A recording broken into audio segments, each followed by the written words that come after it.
মুসলিম সমাজের যারা নিরপেক্ষ দৃষ্টি নিয়ে কোরআন সুন্নাহ তালাশ করে যে আমি হেদায়েতের রাস্তা যার কাছে পাবো তার কাছ থেকে আমি হেদায়েতের রাস্তা নেব, কারণ আমার উদ্দেশ্য হচ্ছে আল্লাহকে পাওয়া, রসুলের তরিকা পাওয়া, তাকে আল্লাহ অবশ্যই হেদায়েত করবেন।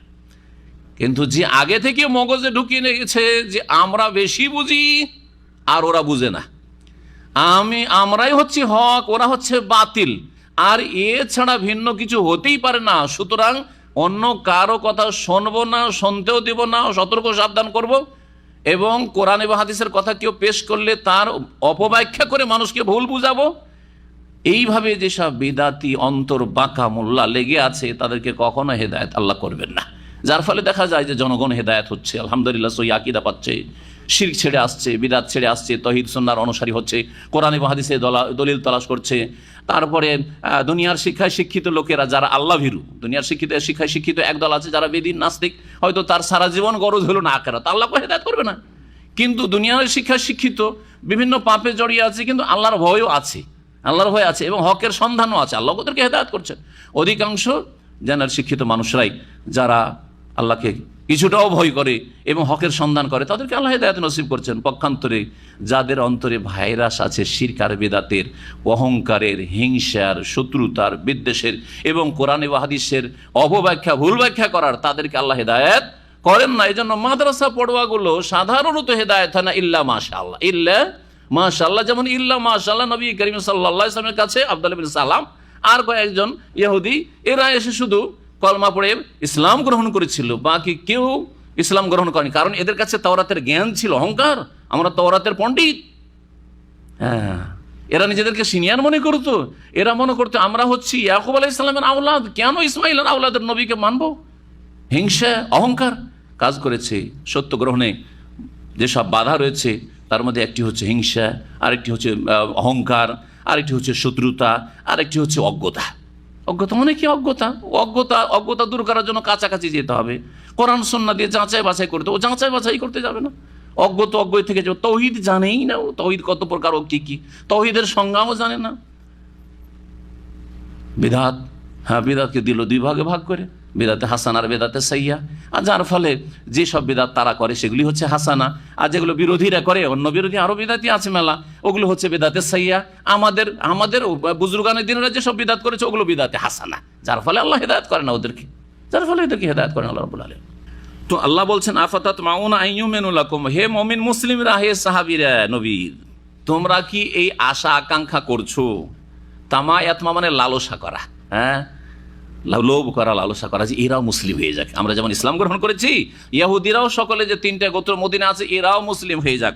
আফাতাতমাউনা, কি তোমরা এই আশা আকাঙ্ক্ষা করছো যে আইয়ুমিনু লাকুম, তোমাদের কথা তারা বিশ্বাস করুক, তোমাদের কথায় তারা ঈমান নিয়ে আসুক।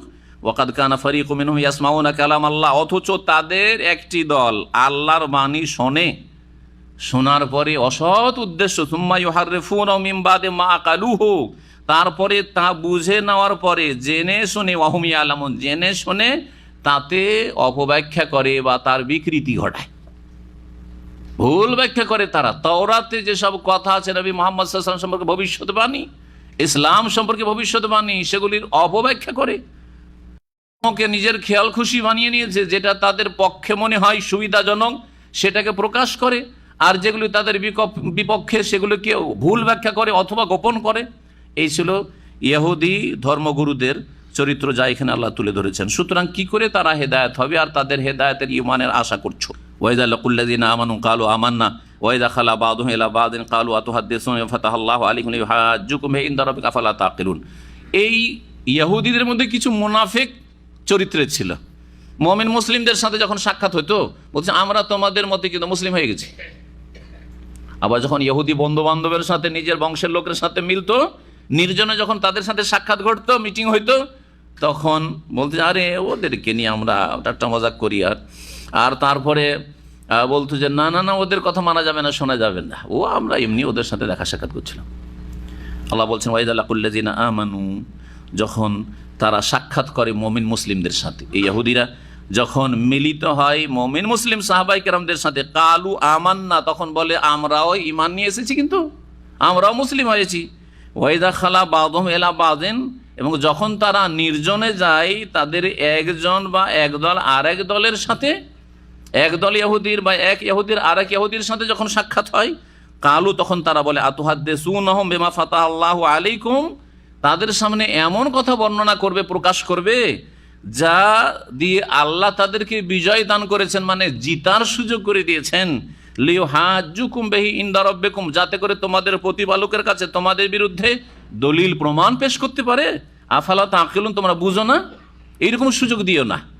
বিষয়টা কি খুলে বলি, তাহলে এই আয়াতের অংশটুকু বুঝে আসবে।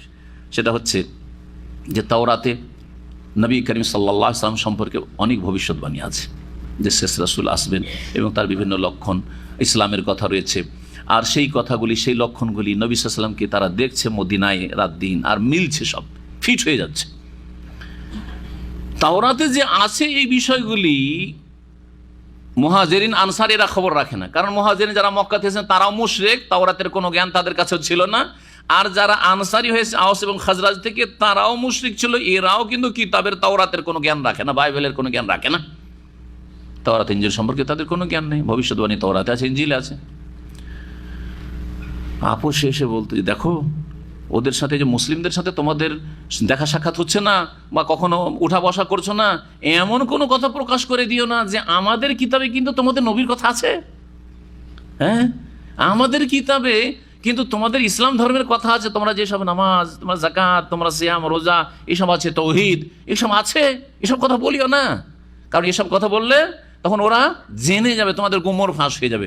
যখন জেনে নেবে তখন তোমাদেরকে বলবে, দেখো তোমাদের কেতাবই তো আছে, তোমরা কেন মানো না? বলবে না, বলবেন না? এক।